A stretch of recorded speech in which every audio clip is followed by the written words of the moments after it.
লবঙ্গ আদার মতোই অনেকটা, আদাও যদি আপনি গালে রাখেন আর লবঙ্গ রাখেন একসাথেই গালের নিচে রেখে রেখে চুষে চুষে খেতে পারেন, তাহলে যে কোনো ধরনের বমি বমি ভাব,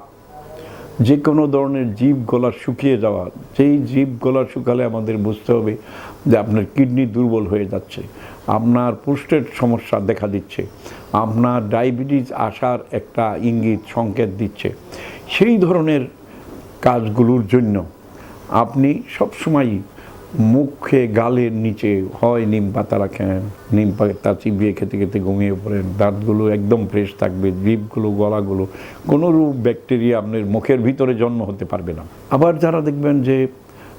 লবঙ্গ ক্লোভকে তারা দাঁতের রোগের জন্য, মুখের রোগের জন্য, জিভের জন্য, গলার জন্য, ঠোঁটের জন্য, ঠোঁট ফাটার জন্য, গলায় মুখে টিউমারের জন্য ব্যবহার করবেন, তারা সত্যিকারের একটা নিরাপত্তা পাবেন যে সহজে তারা কঠিন কোনো সমস্যায় আক্রান্ত হবেন না। অতএব এই লবঙ্গ কিন্তু একটা পর্যায়ে আপনার কাছে খুব